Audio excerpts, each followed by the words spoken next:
किसी भी और धर्म, किसी भी और आस्था के इतने बड़े पर्व के ऊपर टिप्पणी कर सकते हैं? इतने बड़े मेला, वो हुजूम है, वो आस्था का मेला है, जहां लोग कुछ नहीं सोच रहे, सिर्फ ये सोच रहे हैं कि संगम पे डुबकी लगानी है। ये 144 साल में आया है। गांव के गांव आ रहे हैं, कुनबे के कुनबे आ रहे हैं, जिले के जिले आ रहे हैं। वहां आप इस तरह की टिप्पणी करने की हिम्मत भी कर पाते हैं? आप मुझे बताइए, क्या हुआ है किसी और धर्म, सनातन को छोड़ के? है इन राजनेताओं में हिम्मत कि राजनीति या इस तरह की घिनौनी टिप्पणियां देने की हिम्मत तक करें किसी और धर्म के समागम में? नहीं, यह सिर्फ सनातन के साथ होता है, और ये पहली बार नहीं, हर बार होता है।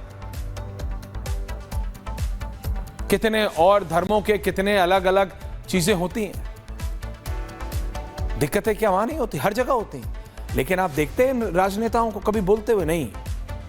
सिर्फ यहां आस्था की, यहां बोलेंगे, सिर्फ सनातन पे बोलेंगे, सिर्फ महाकुंभ पे बोलेंगे, कि जैसे इनसे अगर पूछा जाए तो बड़े से बड़ा नेता भी 2-3 लाख की रैली कर लेने की कुबत, पसीने निकल जाते हैं उसकी एडमिनिस्ट्रेशन टीम के, पार्टियों के पसीने निकल जाते हैं 2-3 लाख की रैली करने में।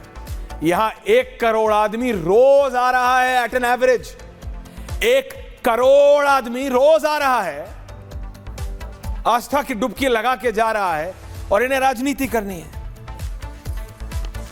तो विधानसभा में भी बाबा ने जवाब दिया कि ये जो 63 करोड़ लोग आस्था की डुबकी लगा के गए हैं,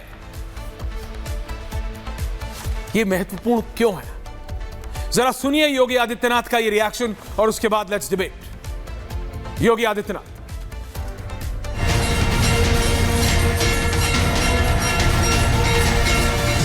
हर बार इनकी कोशिश महाकुंभ को बदनाम करने और फेल करने की रही, लेकिन ऐसे तमाम लोगों की मंशा को दरकिनार करते हुए करोड़ों लोगों ने आस्था की डुबकी लगा करके इनके जले पर नमक छिड़कने का ही काम किया।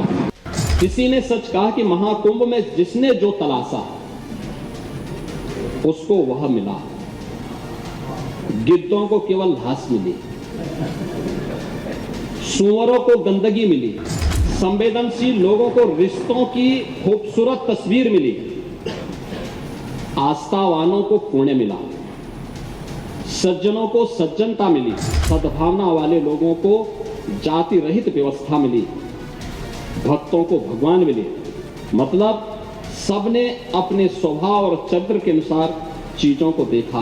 सद्भावना से नहीं, दुर्भावना से जाएगा तो उसकी दुर्गति भी होगी जरूर, अगर उसने कुंभ में अव्यवस्था पैदा करने का प्रयास किया।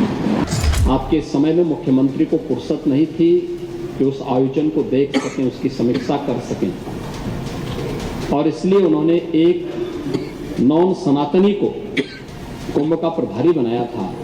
लेकिन यहां पर मैं स्वयं इसकी समीक्षा कर रहा था, लगातार कर रहा था और लगातार कर रहा था। अजय आलोक जी, कांग्रेस के राष्ट्रीय अध्यक्ष कहते हैं मल्लिकार्जुन खड़गे, गंगा में डुबकी लगाने से गरीबी दूर होगी क्या? हर्षवर्धन जी, अफजल अंसारी समाजवादी पार्टी के सांसद कहते हैं स्वर्ग हाउसफुल हो जाएगा। समाजवादी पार्टी के राष्ट्रीय अध्यक्ष अखिलेश यादव कहते हैं ना तो स्वर्ग होता है और ना ही नर्क। आरजेडी के अध्यक्ष लालू प्रसाद यादव कहते हैं फालतू है कुंभ। ममता बनर्जी, अजय जी, हर्षवर्धन जी, यह महाकुंभ नहीं मृत्यु कुंभ है। स्वर्ग हाउसफुल, फालतू, गरीब की डुबकी, महाकुंभ, मृत्यु कुंभ, ये कुछ बचा नहीं उन्होंने। जितनी बेइज्जती और जितनी मतलब घृणा से ये लोग देख सकते हैं उतना देखते हैं, उतनी घृणा से। And I challenge all of these leaders tonight कि क्या इनमें से अजय आलोक जी किसी की हिम्मत भी है, हर्षवर्धन जी, कि किसी और धर्म के समागम पे आस्था इस तरह की टिप्पणी कर सके। किसी के भी आस्था पर टिप्पणी करना गलत है संपूर्णतः, लेकिन ये समाजवादी पार्टी और विपक्ष, समाजवादी पार्टी इसमें अकेली नहीं है आलोक जी, कि पूरे ऑपोजिशन ने, मल्लिकार्जुन खड़गे, Afzal Ansari, Akhilesh Yadav, Lalu Prasad Yadav, Mamata Banerjee, they are senior leaders. खड़गे साहब, अखिलेश यादव, लालू प्रसाद यादव, ममता बनर्जी, ये 4 बड़े नेता हैं विपक्ष के, और इनकी टिप्पणियां, क्या ये किसी और धर्म पे इस तरह की टिप्पणी कर सकते हैं? अजय आलोक जी। ऐश्वर्या जी, देखिए, मैं आज फिर कह रहा हूं कि ये लोग फिर आज थेथराई करने वाले हैं। आपके टीवी शो पर शुरुआती में कह रहा हूं, ये फिर थेथराई करेंगे, क्योंकि उन पर कोई असर नहीं है। भैंस की मोटी चमड़ी है, जितना पानी गिराइएगा सब नीचे बहते चला जाएगा। देखिए, कुंभ में जो गया उसको अपने आंखों की दृष्टि के हिसाब से मिला। आस्थावान लोग को पुण्य मिला, सद्भावना रखने वाले को एक राहत, चैन, सुकून मिली, अपने पूर्वजों को नमन करने का समय मिला, डुबकी लगा के गंगा मैया की आराधना करने का समय मिला। जाति विहीन समाज की एक जगह बनी। हर कोई नहीं जान रहा था कि उसके बगल में किस जाति का लोग खड़ा है, लेकिन सबको एक साथ हिंदू बन के सब नहा रहे थे। तो अपनी अपनी आस्था है। हाँ, फिर देखने वालों को, जो गिद्ध हैं उनको लाशें भी दिख गई, जो सुअर हैं उनको गंदगी भी दिख गई, जो टूरिस्ट बन के गए थे कुंभ में आगे पीछे करने उनको अव्यवस्था भी दिखी। लेकिन श्रद्धालुओं को अव्यवस्था कहीं नहीं दिखी, लेकिन जो टूरिस्ट बन के गए थे ना, उनको अव्यवस्था हर जगह दिखती जाएगी। तो ये महाकुंभ था, जब अपने अपने हिसाब से सबको मिला। लेकिन सच्चाई तो ये है, जो आज मुख्यमंत्री योगी आदित्यनाथ जी ने कहा कि इतने बड़े महाकुंभ में, चलिए 145 साल छोड़िए, 12 ही साल में कहता हूं, 12 ही साल के कुंभ में अखिलेश जी एक सनातनी को ढूंढ नहीं सके उसका इंचार्ज बनाने के लिए, कि गैर सनातनी को कुंभ का इंचार्ज बना दिया। इसका जवाब अखिलेश नहीं देंगे। हाँ, यहां पे शुरू हो जाएगी अभी थेथराई, ढिठाई। अभी जब आप उनको मौका दीजिएगा तो इस कुंभ के बारे में कि हम अव्यवस्था की बात कर रहे थे, श्रद्धालुओं की अव्यवस्था की बात कर रहे थे, इसकी व्यवस्था की, अरे कोई टूरिज्म करने गया था कुंभ में? 63 करोड़ लोग 46 दिन के अंदर टूरिज्म करने जाएंगे? इन लोगों का माथा चढ़ गया है, दिमाग खराब हो गया है। इस सनातन की अद्भुत शक्ति देख के ये लोग पैर के नीचे से जमीन खिसक गई है। सच्चाई यही है। सिर्फ इनकी नहीं घिसकी है, मैं बता रहा हूं, विश्व में घिसकी है लोगों की जमीन।